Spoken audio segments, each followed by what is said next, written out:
Hello and welcome to Prince civil services YouTube channel. My name is doctor Sanchit. आप सभी का स्वागत है प्रिंस सिविल सर्विसेज के यूट्यूब चैनल पे। Since the prelim is just around the corner, बहुत जल्दी अप्रोच हो रहा है, मई में ही है आपका प्रीलिम्स, तो इट्स हाई टाइम आप सभी रिवीजन स्टार्ट करें एंड आई होप आप सबने रिवीजन स्टार्ट कर दी होगी। इसी को देखते हुए हमने एक सीरीज लॉन्च की है, that is quick revision series, जहां पे हम फटाफट as a name suggest quick revision, बहुत ही क्विकली रिवीजन करते हैं इंपॉर्टेंट टॉपिक्स की। इस सीरीज में हमने आपका पर्सनैलिटी महात्मा गांधी जी को कवर किया, उनके लाइफ इंपॉर्टेंट इवेंट्स को कवर किया। उसके बाद हमने सोशल रिलीजियस रिफॉर्म मूवमेंट्स को कवर किया और उसी को कंटिन्यू करते हुए हम अब नेक्स्ट टॉपिक पे पहुंच गए हैं, that is governor general and voice Royce.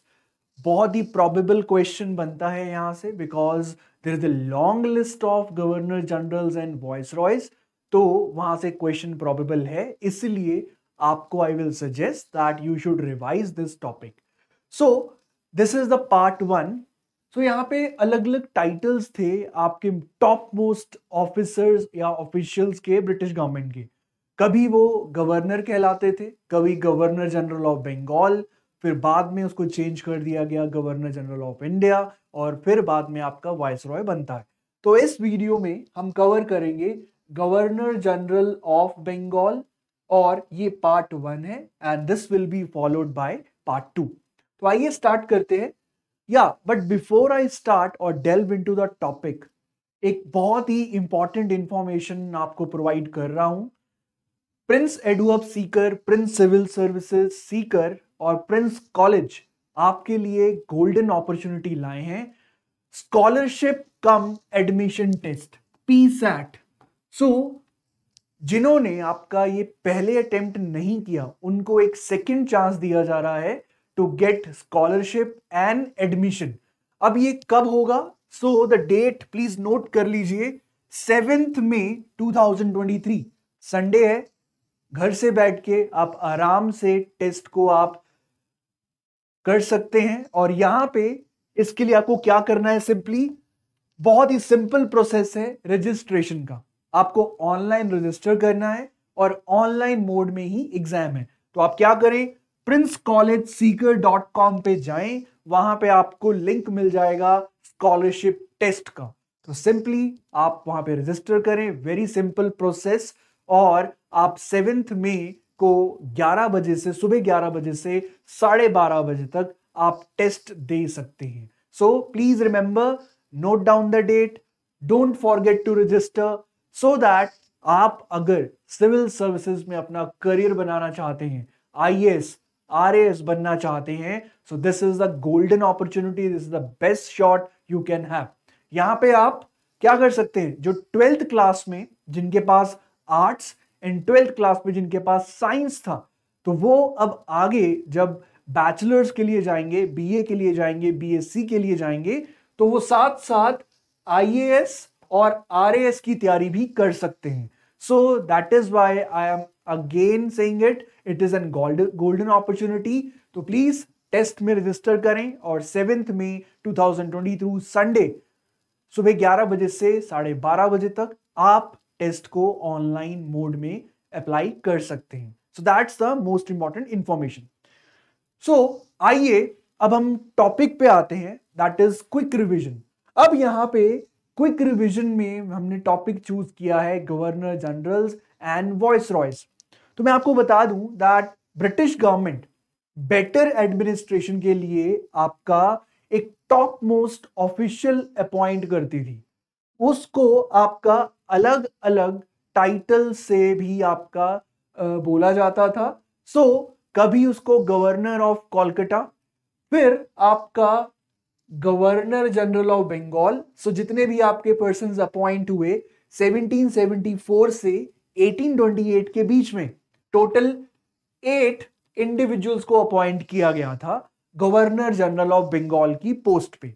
फिर आपका लेटर ऑन इस पोस्ट को आपका चेंज करके गवर्नर जनरल ऑफ इंडिया बना दिया गया, और ये पोस्ट कब तक रहती है, 1828 से 1858 तक।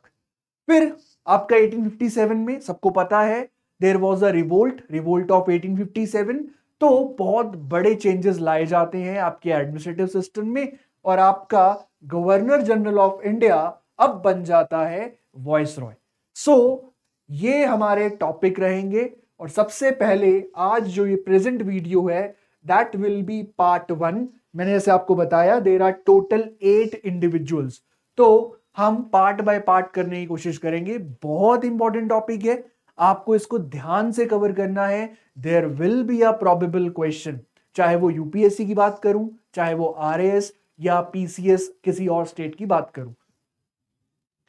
तो आइए स्टार्ट करते हैं हमारा टॉपिक। आपके सामने लिस्ट है गवर्नर जनरल ऑफ बंगाल। जैसे कि मैंने आपको पहले बताया, टोटल 8 इंडिविजुअल्स को इस पोस्ट पे आपके रखा गया था और स्टार्टिंग करते हैं वॉरेन हास्टिंग्स। सो आपको ये एक ऑर्डर पता होना चाहिए। टोटल 8 इंडिविजुअल्स हैं। Warren Hastings, Lord Cornwallis, sir John Shore, Lord Wellesley, sir George Barlow, Lord Minto one and Lord Hastings and and में the last governor general of Bengal Lord Amherst. अब यहां पे आप अपने स्क्रीन पे देख रहे होंगे दैट मैंने कुछ नाम को आपका हाईलाइट किया है। देखिए वैसे तो आपको सबके बारे में पता होना चाहिए, बट क्विक रिवीजन की बात करें या आपके पास टाइम कम है तो आपको चूज करना हो कि कौन सा पहले कवर करें। तो देखिए 4 सबसे इंपॉर्टेंट आपके गवर्नर जनरल ऑफ बंगाल हैं। First is Warren Hastings, Lord Cornwallis, Lord Wellesley and Lord Hastings. ये आपको कवर करने ही करने हैं। अगर आपके पास टाइम शॉर्ट हो तो प्लीज इन चारों को तो आप कवर करेंगे ही करेंगे, बट वैसे 8 के 8 पता होना चाहिए बिकॉज हर किसी के टाइम पीरियड के अंदर कोई ना कोई इंपॉर्टेंट इवेंट हुआ था। तो आपको इवेंट दे दिया जाएगा और उसके ऑपोजिट नाम दे दिया जाएगा और पूछा जाएगा ये किसके टाइम पीरियड में हुआ था। This is simple question, but facts हैं, याद करने पड़ेंगे, कंफ्यूजन भी हो सकता है, तो यहां पे आपको ध्यान से पढ़ना है। तो आइए हम स्टार्ट करते हैं सबसे पहले governor general of Bengal, that is Warren Hastings. उनका टाइम पीरियड था 1774 से 1785। Please remember the time period, the duration of the person in office. इससे आप रिलेट कर पाएंगे because if you remember option के साथ वाला डेट, तो अगर आपको वॉरेन हास्टिंग दे दिया, अगर आपको एग्जैक्ट नाम भी याद नहीं आ रहा but you remember some of the date, some of the facts, तो आप उसको कर पाएंगे इजिली। अब हम वन बाय वन देखेंगे दैट इस गवर्नर जनरल ऑफ बंगाल के टाइम पीरियड में आपका क्या क्या हुआ था। तो वॉरेन हास्टिंग्स के बारे में बात करते हैं। तो उनको सबसे पहले आपका 1772 में गवर्नर ऑफ बंगाल अपॉइंट किया गया एंड आपका एक एक्ट पास हुआ, रेगुलेटिंग एक्ट ऑफ 1773। जब ये एक्ट पास हो गया तो आपका गवर्नर ऑफ बंगाल जो कि वॉरेन हास्टिंग्स थे, उनको आपका governor general of Bengal post पे बिठा दिया गया। स्टार्टिंग फ्रॉम 1774 ऑनवर्ड्स आपके governor general of Bengal appoint किए जाते हैं। अब आपको पता होना चाहिए कि क्या क्या चेंजेस हुए इनके टाइम पीरियड के अंदर। बहुत सारे administrative reforms, revenue reforms and judicial reforms, plus बहुत सारी वॉर्स हुई। तो आपको ये सब याद करना पड़ेगा कि कौन सा इवेंट किस गवर्नर जनरल वॉइसरॉय के टाइम पीरियड में हुआ था। अब आपका थोड़ा सा हम जुडिशरी की बात करते हैं। तो सबसे पहले जुडिशरी के बारे में बताता हूं। आपका वॉरेन हास्टिंग से पहले जस्टिस की जो जिम्मेदारी थी वो जमींदार के पास थी। आपका वॉरेन हास्टिंग ने चेंज किया है सिस्टम। उन्होंने ऑफिशियल आपका जो मुगल कोर्ट्स थे उनको फॉलो करना स्टार्ट किया और दीवानी एंड फौजदारी अदालत को आपका बनाया। दीवानी में कौन से केसेस होंगे? सिविल केसेस, और फौजदारी में क्रिमिनल केसेस।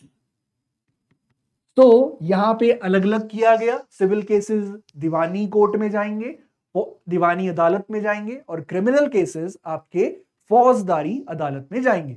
तो ये कब कहां था? डिस्ट्रिक्ट लेवल पे।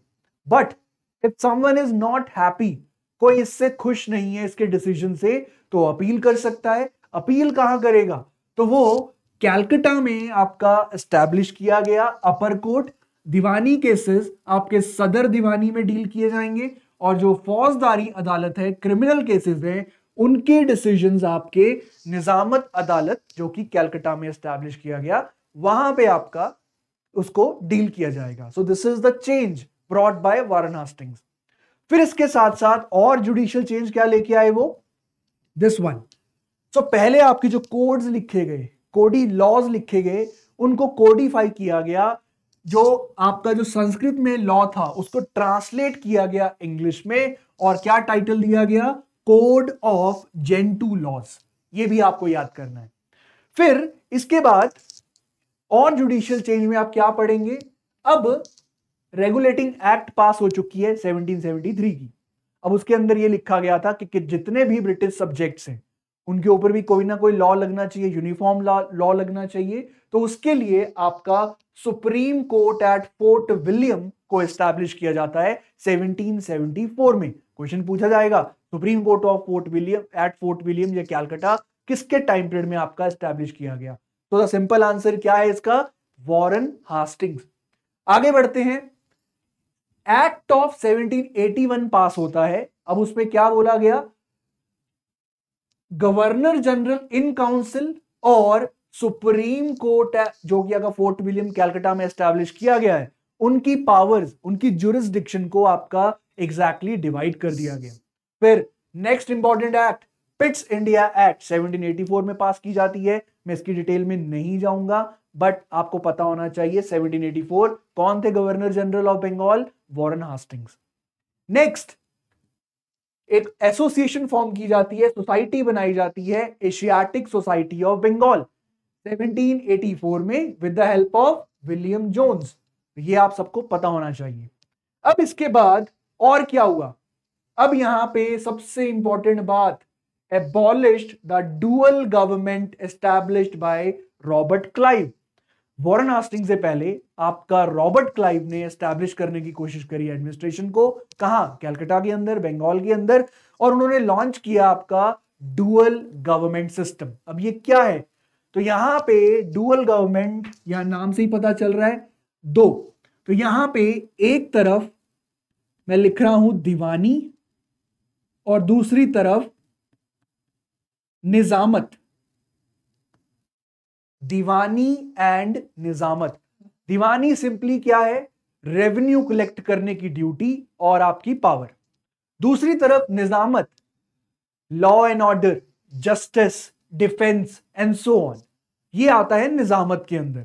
तो रॉबर्ट क्लाइव ने आपका जो बंगाल पे कब्जा हुआ, तो उसमें आपका गवर्नमेंट एस्टैब्लिश किया डुअल।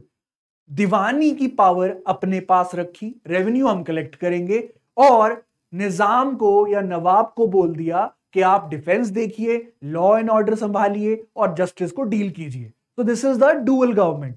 इसको यह भी बोला जाता है पावर विदाउट रिस्पॉन्सिबिलिटी। ब्रिटिश ने क्यों किया ऐसा? क्योंकि पावर अपने पास रख लिया उन्होंने, लेकिन रिस्पॉन्सिबिलिटी, हमें कोई काम नहीं करना, हमें जस्टिस नहीं मेंटेन रखना, लॉ एंड ऑर्डर मेंटेन नहीं करना, ना हमारी जिम्मेदारी डिफेंस की। पैसे हमें चाहिए, पैसे हम कलेक्ट कर लेंगे, नवाब निजाम अपने आप देखे, defence, law and order, justice. तो ये जो सिस्टम था रॉबर्ट क्लाइव के द्वारा एस्टैब्लिश किया गया था। अब इसका एबॉलिशन होता है किसके द्वारा? वॉरेन हास्टिंग्स के द्वारा। और साथ ही साथ divided Bengal into district, appointed collector and revenue officials. तो रेवेन्यू में भी रिफॉर्म किया आपने, डिस्ट्रिक्ट में डिवाइड किया, कलेक्टर्स को अपॉइंट किया और रेवेन्यू ऑफिशियल्स को अपॉइंट किया। ये कुछ आपके रिफॉर्म्स लाए गए आपके वॉरेन हास्टिंग के द्वारा। उसके बाद बारी आती है, इनके टाइम पीरियड में कोई वॉर हुआ था? नहीं हुआ था। Yes, lot of wars were there. हम स्टार्ट करते हैं रोहिला वॉर। थोड़ा कॉन्टेक्स्ट बता देता हूं, डिटेल में ज्यादा नहीं बता पाऊंगा। रोहिला वॉर रोहिलखंड में हुई। आपका रोहिलखंड की लोकेशन ऐसा है, अवध की बाउंड्री टच करती है और उस पर नजर रख के बैठे थे आपके मराठास। अब रोहिला, जो रोहिलखंड है, उसके जो आपके रूलर थे उसको डर था कि मराठास हम पे हमला कर सकते हैं कभी भी। तो उन्होंने क्या किया? आपका ट्रीटी साइन कर लिया अवध के साथ। और बोला इन केस मराठा वाले अगर हम पे हमला करेंगे तो आपका जो अवध वाले हैं, अवध की आर्मी है, हमें आप डिफेंड करना। अब ट्रीटी साइन हुई, कुछ पैसे भी देने पड़ेंगे, तो यहां पे बात हुई, अवध ने बोला yes I will defend you, but आपको मुझे 40 लाख रुपए पे करने पड़ेंगे। तो यहां पे 1771 में कुछ माहौल ऐसा बना कि अब लगने लगा कि मराठास आपका वॉर करने वाले हैं। बट यहां पे मराठा ने अपना डिसीजन चेंज कर लिया, उन्होंने वॉर नहीं करा। बट जो आपके क्या कहते हैं अवध वाले हैं, उन्होंने क्या बोला, तैयारी कर ली सारी लड़ने की, और आपके रोहिला वालों से 40 लाख रुपए मांग लिए। अब रोहिलखंड वालों ने बोला कि कोई वॉर तो हुई नहीं है, हम आपको क्यों दे, why we should pay 40 lakh. तो बस यही पॉइंट बनता है, और आपके जो अवध वाले हैं वो ब्रिटिश को बोलते हैं, और ब्रिटिश को लगता है यस कभी ना कभी मराठास आपका वॉर करेंगे ही करेंगे, तो रोहिलखंड आपका हमारे इन्फ्लुएंस में होना चाहिए। तो बस यहीं से आपका वॉर होता है, रोहिला वॉर कहलाया, जिसमें रोहिलास को हरा दिया गया था और उसके जो रूलर थे उसको असैसिनेट कर दिया जाता है, and so on. So Rohilla war किसके टाइम पीरियड में हुआ, वॉरेन हास्टिंग्स। फिर इसके बाद आता है फर्स्ट मराठा वार, ये किसके अंडर हुआ, आपका वॉरेन हास्टिंग्स। आपका इसमें treaty of Surat, Purandar and Wadgaon, और एंड में आपका ट्रीटी ऑफ सलबाई साइन होता है।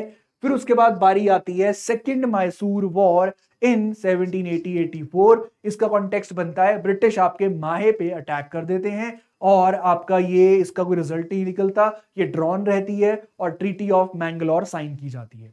अब इतना कुछ हमने पढ़ लिया, अब वॉरेन हास्टिंग्स का एंड कैसे होता है, और ये बहुत ही फेमस किस्सा है, यहां पे मैंने लिखा है प्रॉब्लम विद चैत सिंह।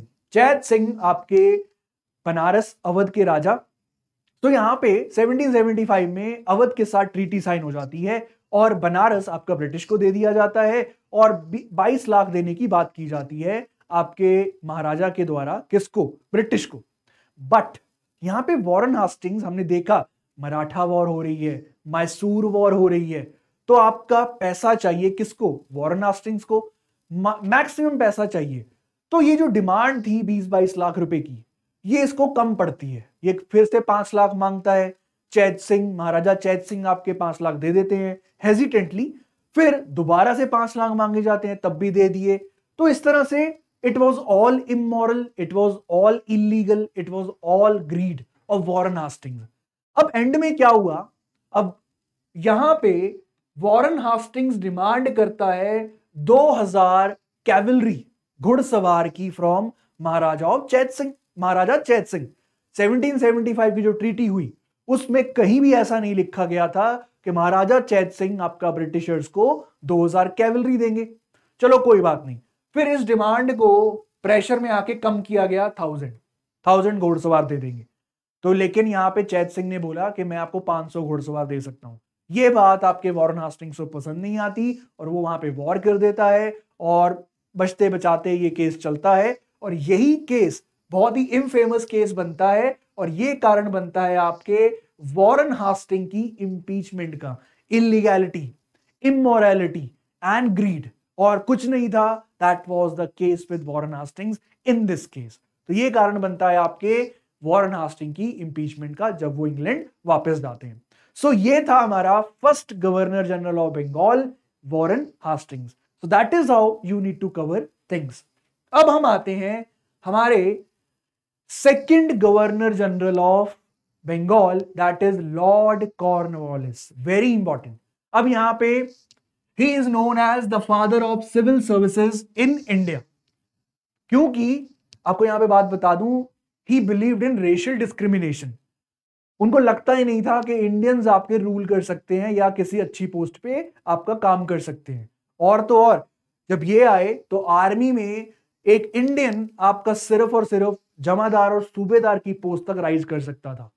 और दूसरी तरफ सिविल सर्विसेज में डेप्यूटी कलेक्टर जो अपर पोस्ट थी वो आपका रखी गई कंप्लीटली आपका रिजर्व किसके लिए, ब्रिटिशर्स के लिए। इनको बोला जाता है क्योंकि इन्होंने यूरोपियनाइजेशन ऑफ एडमिनिस्ट्रेटिव मशीनरी करा, सिविल सर्विसेज को इंट्रोड्यूस करा, इसीलिए इनको father of civil services in India भी बोला जाता है।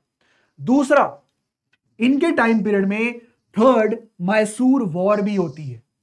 अब ये थर्ड मैसूर वॉर क्यों हुई? क्योंकि टीपू सुल्तान ने आपका त्रावणकोर पे हमला कर दिया था। अब डिटेल कभी और डिस्कस करेंगे, बट यहाँ पे आपको मेजर कॉज पता होना चाहिए दैट यहाँ पे आपका टीपू सुल्तान ने त्रावणकोर पे हमला कर दिया। यहाँ पे इंग्लिश की जीत होती है और आपका ट्रीटी साइन होता है सेरिंगापट्टम। साथ ही साथ कुछ जुडिशियल चेंजेस भी लाए इन्होंने। सबसे पहली बात यह है कि इन्होंने कॉर्नवालिस कोड को इंट्रोड्यूस किया। जो भी लॉज बनाए गए उनको कोडिफाई किया गया और कॉर्नवालिस कोड कहलाता है। और तो और इन्होंने क्या चीज की? Separation of revenue administration and civil jurisdiction. जो आपका डिप्टी कलेक्टर है, पहले उसके पास सारी पावर्स थी। कौन कौन सी पावर? सिविल ज्यूरिसडिक्शन, जज की पावर, उसके बाद revenue collection, police and so on. अब यहां पे सिर्फ और सिर्फ डिप्टी कलेक्टर को आपका रेवेन्यू एडमिनिस्ट्रेशन की जिम्मेदारी दी गई। और अब जज कौन बनेगा? उसके लिए आपका डिस्ट्रिक्ट जज की पोस्ट को क्रिएट किया गया।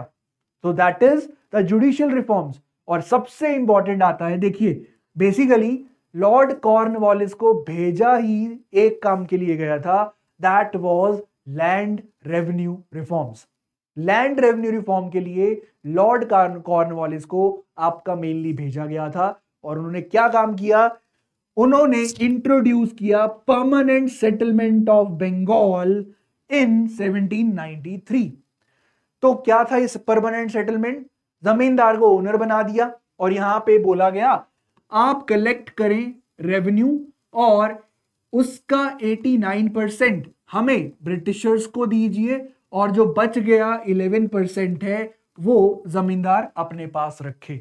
और इसको परमानेंट बना दिया गया कि कोई टाइम बाउंड नहीं रखा गया कि कब इसको रिवाइज किया जाएगा या कब नहीं किया जाएगा।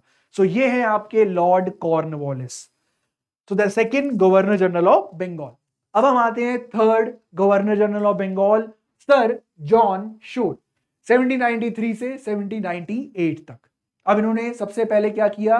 First charter act of 1793। बहुत सारे चार्टर एक्ट्स आएंगे आपको सारे।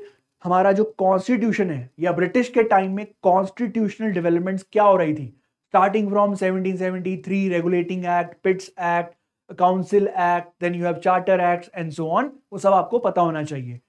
एक चीज मेन हुआ था, बैटल ऑफ खारदा या खुरला। ये आपका हुआ था निजाम ऑफ हैदराबाद और मराठास के बीच में 1795। इसमें कौन जीता था? मराठास जीते थे। So that was sir John Shore. मैंने आपको पहले भी बताया दैट सबसे इंपॉर्टेंट कौन से हैं? Warren Hastings and Lord Cornwallis. वो हमने कर लिया। सो that is why that was the part 1 and this video will be followed by part 2, Governor General of Bengal part 2. So please do watch other videos in the playlist quick revision series. So please follow us on Prince Civil Services YouTube channel. आप हमें follow कर सकते हैं Telegram, Instagram पे भी। So thank you, thanks for watching the video. और next इसके बाद part 2 आएगा, do watch that video as well. Thanks, keep learning and keep watching the videos. Thank you.